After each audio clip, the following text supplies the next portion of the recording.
Guyyaa dubartoota addunyaa Maarchi 8 kabajamuuf jiru ilaalchisee sosochiin ispoortii eegalamee jira. Daraartuu Garbaa gabaasa dabalataa qabdi.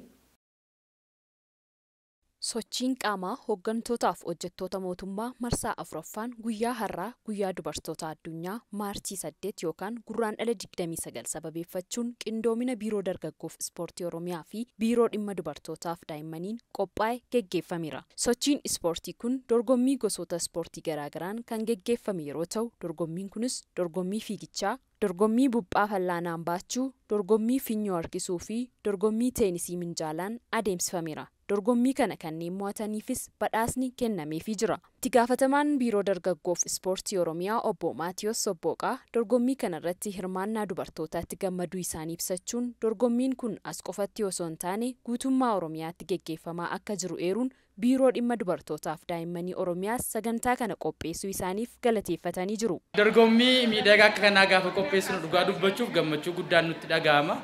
Keessattuu immoo dubartoonni haadholiin keenya, obboloonni keenya, ijoollee keenya waan ta'aniitii fi haadha warraa keenya waan ta'aniif gaafa akka ittiin sochii gootanii gammachuu sammuu cimina qaamaa gaafa argattan fayyaadhaafis gaarii waan ta'eetiif taphnis kun akka inni itti fufu dorgommiin kun sosochiin qaamaan kun akka itti fufu biiroon dargaggoof ispoortii Oromiyaa guutummaatti affeerraa sadarkaa hundatti gaggeessaa baga geessanii. Hooggantuu dhimma dubartootaaf daa'imman Oromiyaa Aadde Maabiraat Baacaa dhaadannoon ittiin ayyaana kana geggeessaa jirru dubartoota haa ga'oomsinu nagaaf misooma haa mirkaneessinu dhaadannoo jedhudha. Bara kanas bifa adda ta'een kabajaati kan jiru. Dubartoota waliin ayyaana kana kabajuu qofa osoo hin taane karaa bu'aan lakkaa'amu argamsiisuu danda'uun ayyaana kana kabajuun yaadachuu qabnaa jedhu. Dubartoonni sochii qaamaa gaafa godhan, ispoortii gaafa godhan, ispoortii hojjechuun sochii qaamaa gochuun fayyaa keenyaaf baay'ee barbaachisaadha. Fayyaan dubartii eegame jechuun immoo fayyaan maatii eegame jechuudha.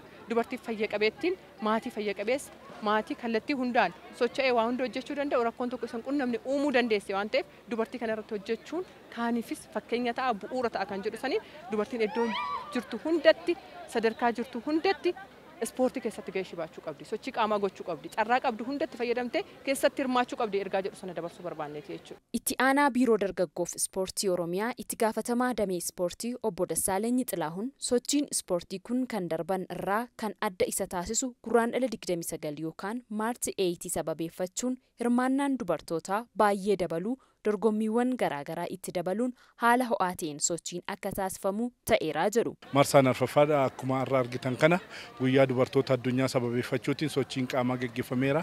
Fiigichi dubartoota meetira 100 geggeeffameera. Gamada harkisuun wadaroo harkisuun illee akkasuma geggeeffameera. Hooggansa dubartootaas buphaatiin ol dorgomameera. Ivintoonni guyyaa irraa dorgommii fi sochii qaamaa yeroo darbeerraa adda kan isa godhan tokko Maarchi 8 sababeeffachuutiin dubartoonni hirmaannaan dubartootaa baay'ee dabaluu isaati. Inni lammaffaa immoo ivintoonni sadan arfan tokko itti dabalamee ho'iinsa sochii qaamaa hojjetaan bakka jiraatutti bakka hojjetutti kan hojjetu kanaaf galtee guddaa ta'eera jechuudha.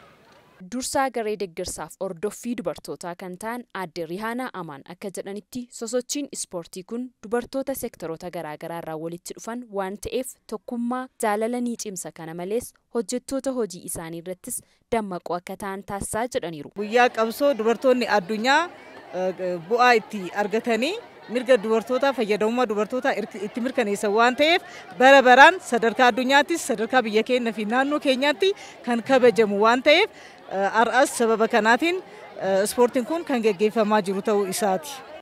Hojjettoonni dorgommii kana dorgomuun injifatan dubartoonni ispoortiidhaan yoo ga'ooman fayyummaa isaaniif akkasumas maatii isaaniif ga'ee guddaa qabu. Dubartoonni waan kam hojjechuu akka danda'an dubartoonni mana isaaniittis ispoortii hojjechuu akka qabanis dubbataniiru. Akkuma ayyaana Maarcheeti dhimma dubartootaa irratti wal qabsiisnee hojjechaa jirru kan dubartoonni ispoortiidhaan yoo ga'ooman fayyummaa isaanii maatii isaaniitiif ga'ee guddaa qabu. Ispoortiin qaama keenyaafis gaariidha. Dhukkuba adda addaa irraa of eeggachuufis gaariidha. Sammuu ofiitiifis gaariidha.